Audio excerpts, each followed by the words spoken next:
Hello there everybody, and welcome to the new tutorial series for Songs of SYX version 65. This is, for me, like the unofficial 1.0. There's most of the game now done, and it's also the version I've been waiting for until I do my next tutorial series. So, welcome. I hope you'll be enjoying the ride. I'm going to explain pretty much everything you need to know to enjoy this game. We are going to get started today with founding a city and getting down with the utmost basics. This is also a Let's Play series, so that means we're going to go over the most things during the gameplay. I will, of course, skip ahead when there's pretty much nothing to explain or to do. There will be no unnecessary lengths in here. I will keep the information as dense as possible. Now, before we get started, I want to point real quick towards Patreon, PayPal, and buy me a coffee in the description box down below. A big thanks to all the supporters. I love what I do. You guys make me able to do so, and check out those links if you want to join on in. I'd be deeply appreciated. So, press play, plus random game, and we get now a difficulty setting. We won't be changing any of these things. You can basically make the world more hostile, more difficult, or whatever, or easier, whatever pleases you. We're going to stick with what we got here. So let's go with that, and we have to select our starting species now. I'm going to go for the Crotonians to start with. Personally, I'm a big fan of playing humans, but all of these species are pretty much of a solid start. Once you know your way around the game, we're going to get, you're going to understand things much easier. So, we're going to go over these guys, which are excellent farmers, bad at combat, but they are really easy to keep happy, which makes expanding in the early game much easier. So, we're going to confirm the Crotonians, and let's generate a world. You can decide if you want to have a hotter or a colder world in general, and a random seed, of course, does what a random seed usually does. So, over here, we now see the world as it is. If you come from previous versions, a lot has changed. So when we hover over a tile, you see those blue grits, the dark blue ones. This is your starting tile. You see here the distribution of fertility, mountain to forest to open land and all those things, and most importantly, resources. So these resource icons depict how dense the availability of a certain resource in the area is. So if we would be settling down here, we would be finding coal mines that would be terribly effective. You also notice that the climate does influence your farming, and you get some warnings that your own species is not liking that too much, yada yada. What you are looking for at the end of the day is an area that provides water, forest, and a nice mixture of other materials. This area here looks quite nice as it offers coal and stone. We won't be able to find other metals here in bigger amounts, so we might be also settling down for this area where we have a lot of ore and stone, but we don't have fresh water. You see, every area has its own benefits and downsides. I'd be strongly recommending, when you're new though, to start in an area that has plentiful access to forest, as this is one of the easiest ways to get your city started. So this is pretty good. I'd be preferring ore over coal, but you can't have everything, I suppose. But since in this game trade plays a heavy role, don't you worry too much. Everything you don't have available in your starting area, you can get yourself from somewhere else. So this is a very appealing area, and this is a very appealing area. The warning here tells us that we have little fresh water, which means that fishing is not so much of an option. It's not the end of the world though. What's also very important though is that the fertility in this area is only 45%, so this is not the spot that we're going to take. Over here it's 56%, so none of these are really that attractive. So we can't just generate a new world to our own liking. You can also just select regenerate here, and you get a new area there. So let's check what we can find. It can take a while until you find something, but That's just okay. In games like these, you will be playing with that map for a pretty long time, and therefore it's wise to check out something that is good for you. So high fertility rates, by the way, make your farms more productive, and that is what we're looking for here. So anything with a average fertility of here, for example, about 80%, 70%, that's pretty good. We will probably not settle down here, but let's see where we can, if we can find something in the vicinity. Well, well, it's okay. It's just the mixture that I wanted. Here we go. So let's use that. I'll leave it up to you, but the fertility rate is, if you want to play Bretonian or any other species that relies on farming, it's very important, as this makes a lot of difference in your productivity. So this is where we are starting at, and this is the rest of the world around us, the mountains and the other realms. These will play a role later down the road.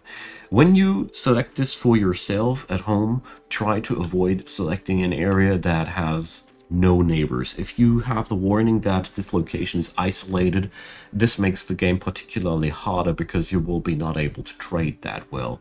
And trading in this game is extremely important. So just as a side note. Next step, we get to select where our landing party will start at. So this is the grid that we're going to be using for this map. And as you can see, we have deposits of resources that we haven't had on the map. The logic here is as follows. Stone and coal were the two resources we saw at the beginning, and these are, if we put mines on these, are especially bountiful. The other materials will be not as bountiful, so just to give you an impression how these work. So we can check this out, and we can regenerate this map as often as we want to.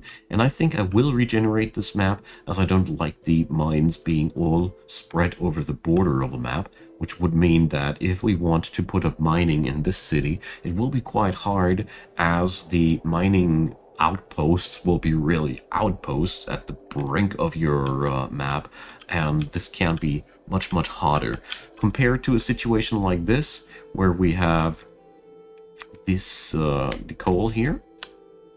Is this coal or is it ore? I think this is, yeah, this is coal and that's ore. So we have coal and stone here together.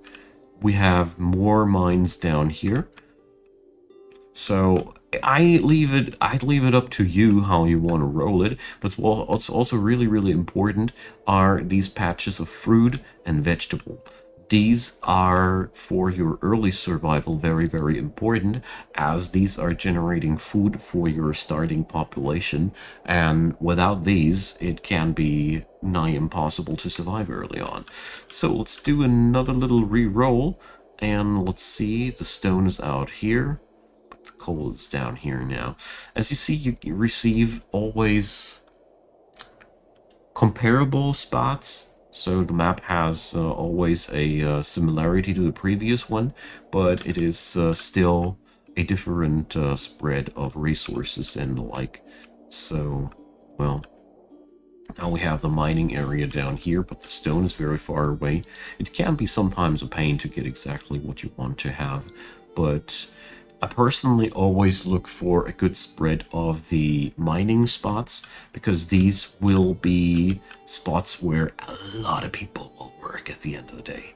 These will be very work intense areas, and therefore it's really important that you plan ahead. So check this out. This is a wonderful spot. So we have here a nice gorge, and we can play around that. So we're going to build our starting city down, well, down here, yeah. We can build fisheries here. We can harvest the wild vegetable and fruit in the areas there, and we got everything we need. So you should be looking for a spot that gives you that feeling, and then you just place down your starting area wherever you want to.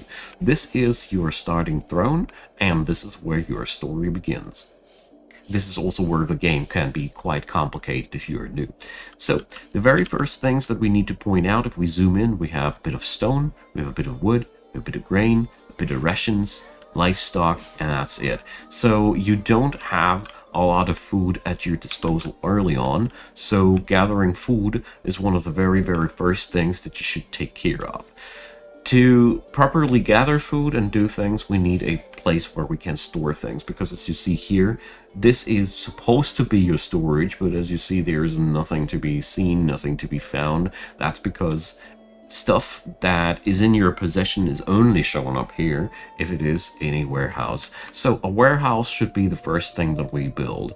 We have down here various things that we can build. This game has really a bajillion different buildings, as it is very complex and deep in its simulation. If you don't want to search it, go for the magnifying glass icon here and search for warehouse. You will also find it down here in the logistics tab. Either way, we're going to set that up, and here we get to see the building menu of Songs of SYX for the first time. So we have here the material, the question whether we want to build walls or not, or if we want to have a door on the cursor or not, or if we want to remove doors. First and foremostly, we want to select that this thing is supposed to be built with wood. Don't fall for the trap of mud buildings. They take forever to build, and we have plenty of wood to work with. But we now have an option to build buildings without building material, which is new, and it's amazing. I love the option. So we're going to start with a really small warehouse, 10 on 6 squares, that's all we need. We put now a door in here, or two as you want to, and now crates. You select that, and if you press here plus, you can increase the size of that, or you can also press Q and E to do that via keyboard. So you can also press R to rotate that. These crates are, well, as the name would imply, the place where your stuff will be stored at. I'm making this a very small warehouse on purpose. We leave it like that. As you see here, there's the amount of storage, there's the amount of wood needed, and there's a lot of other shenanigans we can do with the construction menu. I'll be guiding you through that step by step. For starters, this is all we need. We press the check mark for construct, and now off we go. So here our warehouse will be constructed. We also happen to start always with a couple of livestock. Livestock can be used for the production of meat. So the thing is, though, the items here on the ground will decompose over the course of the time. It's a little bit weird to see, but these crates are filled with living animals and they will die eventually. So to avoid that, we move on over here to the husbandry area, and we will build a small pasture. I personally will recommend to you a Entelodon pasture, as these produce primarily meat. The Auroch pasture is a worthy contender too, producing meat or leather. The livestock crates in here, by the way, are kind of like Schrodinger's boxes. They always contain exactly the livestock fitting to the pasture you construct. But until you have constructed a pasture, there's literally anything you need in there. So for a pasture, fertility matters. So we press the eyeball icon here, press fertility, and zoom out a bit. So as you see here, the brighter something is, the more fertile it is. So this is a very, very fertile spot. We don't necessarily want to use the most fertile soil here. Let's do this. This is a nice little spot. So here, let's do that.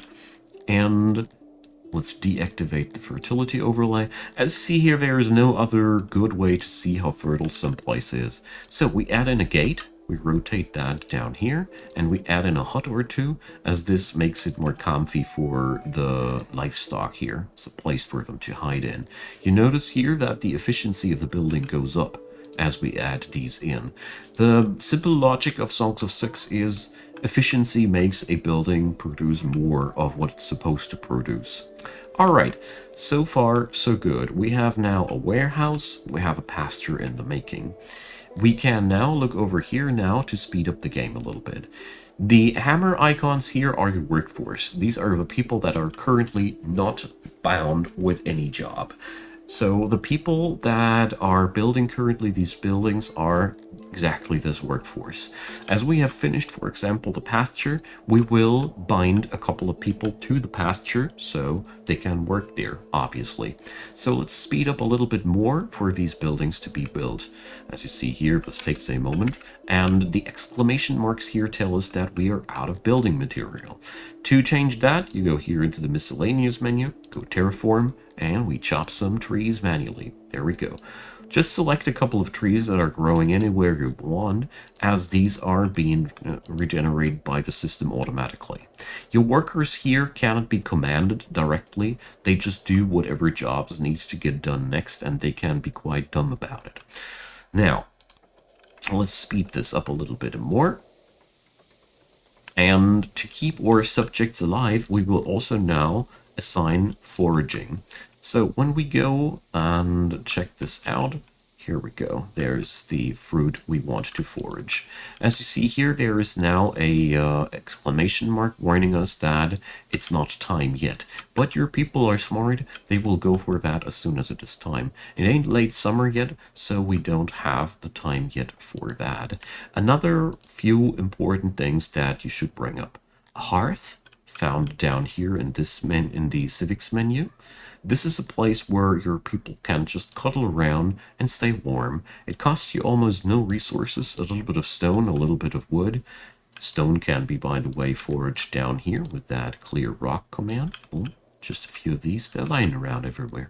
Don't need to worry about that too much.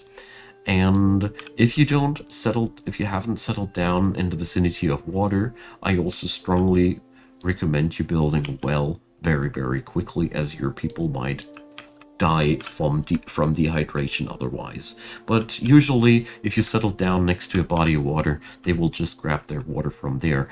A well, nevertheless, makes them a tad bit happier, as it provides a way of keeping yourself clean, and it's more accessible than the water here. In this game, accessibility matters quite a lot for your people.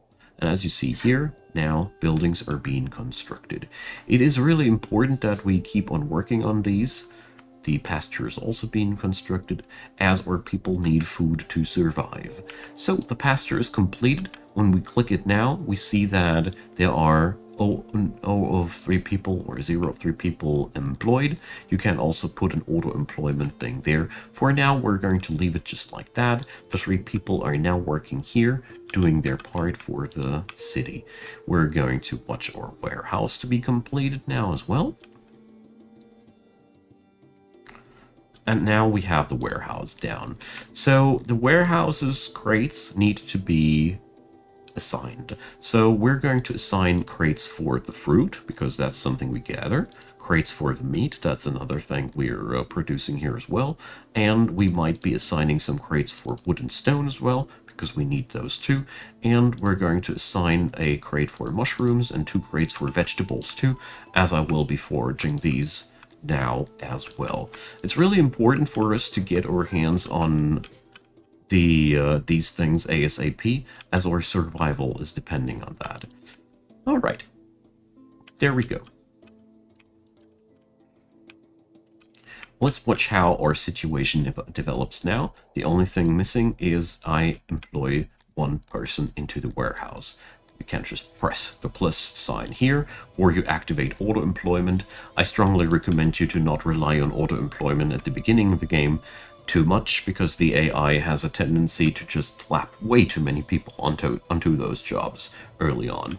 Okay, down here the hearth is being constructed as well.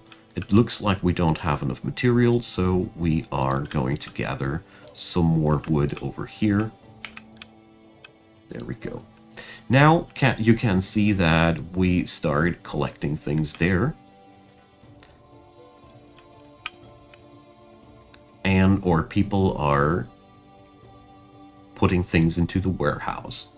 You also see that the stone stockpiles are already more than full, but that's just as it is. All right.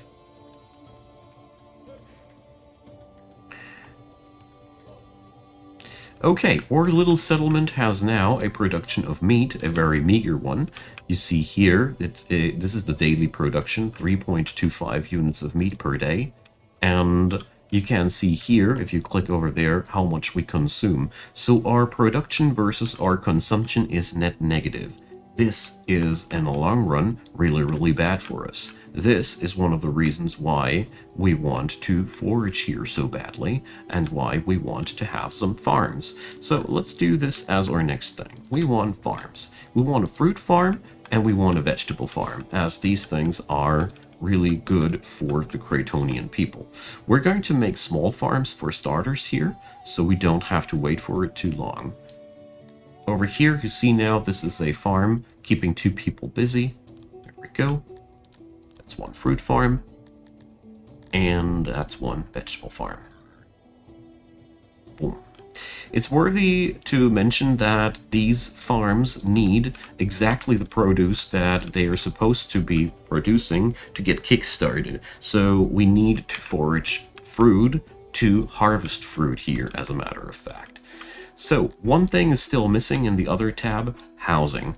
As you see here, this is the amount of people looking for a home.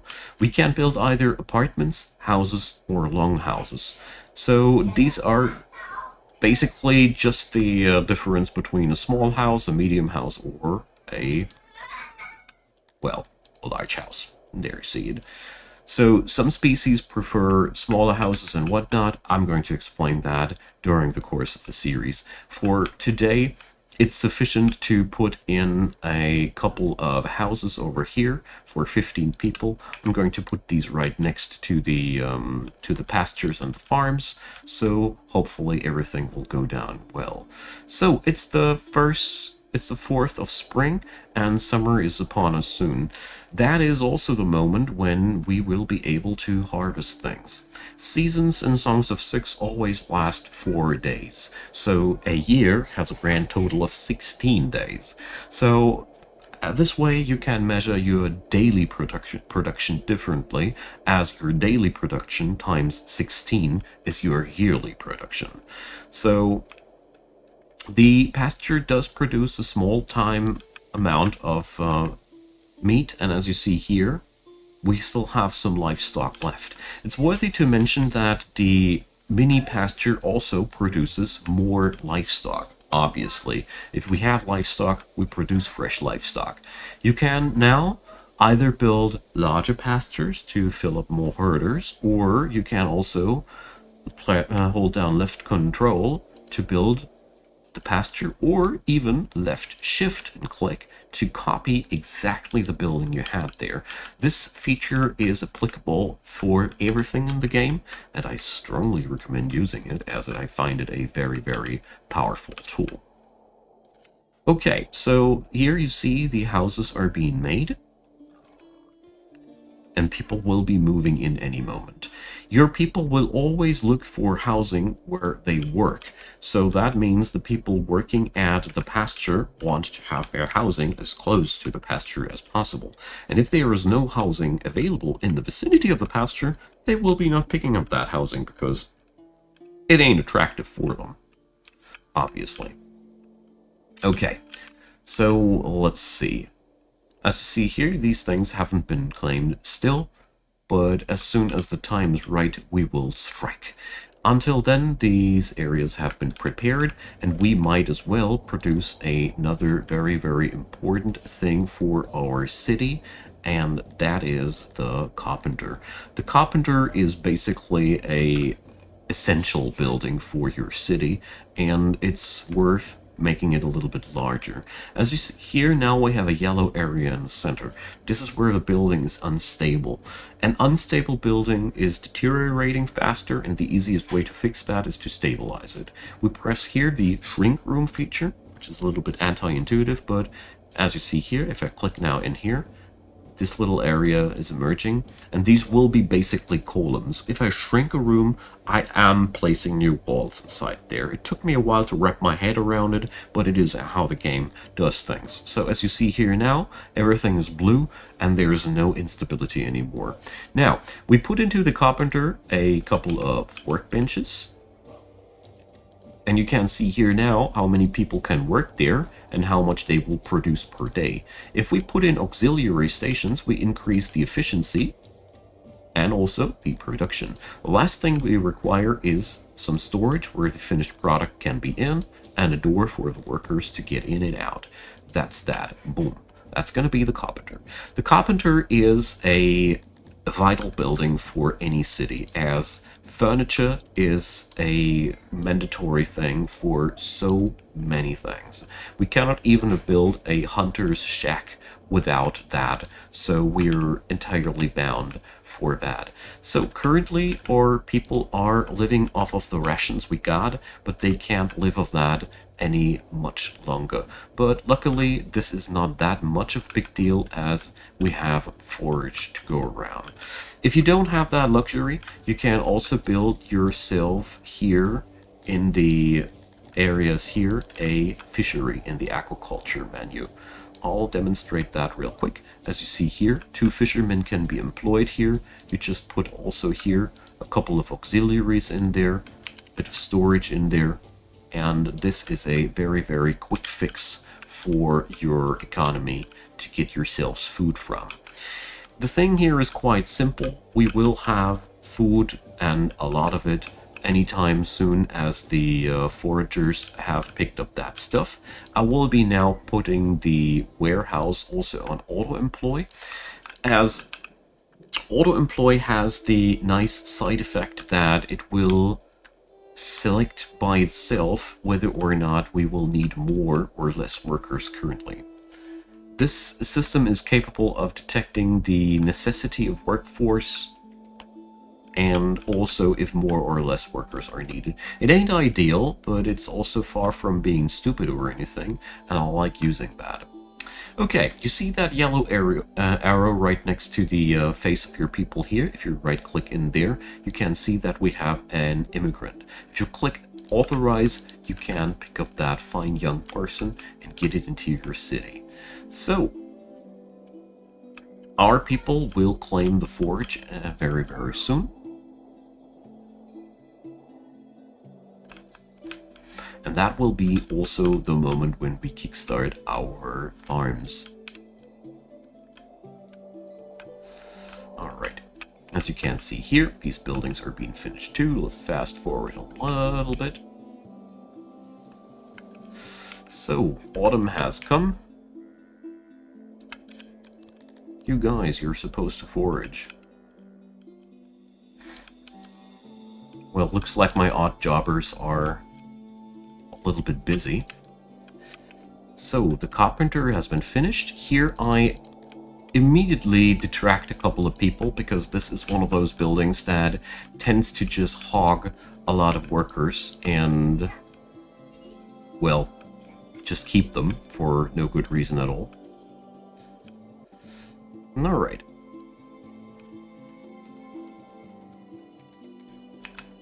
And the fishery is down. Finally, as we see here, the wild forage is being picked, and the vegetable farm is being constructed. The wild fruit is being picked, and that's being constructed. And here you can now see that we have plenty of food available. This 9 here depicts that we have 9 days worth of food available. It's early on always a bit of a challenging thing, but the pasture and some wild forage and some fishers get you through this easy. You don't have to worry too much about that. Okay, so the farms now have immediately grabbed their workers, which is absolutely working as intended. We just double-click this now to grab ourselves a couple of more workers here to finish the fishery. So, your fledgling city has now access to various ways of producing food. We have a fishery available, or fisher people will now produce meat or fish here at a daily basis too, so we should provide some storage for that down here as well by providing a crate for that too. As you see here now, our warehouse is now brim-filled with stuff, so we even need to reallocate 1 fish crate away and put up 1 crate for the furniture. Where is it at? So sometimes things are hiding from me. Here, the furniture, so we assign a chest for that one. and we will unassign a fruit crate here to be able to assign a livestock crate here. You can do this, of course, to your own liking, but these are the utmost basics for the game, and with this knowledge you can at least get yourselves food up. The farms that we've produced will be producing food every long period of days, and I'll be guiding you through all these things in the upcoming episodes. For now, this city is stable, and I thank you for being around. Next episode, we will expand on all this, and I hope you enjoyed the stay. Feel free to leave me your comments. A thumbs up or a subscription would be very, very welcome. There's nothing left to say except for down there in the description box, you will find a playlist link to the entire playlist of what I'm doing here. Right now, there should be only episode 1 available but while I'm recording this, but more will of course follow. Thanks for being around, thanks for watching this video, and have a wonderful day. Bye-bye.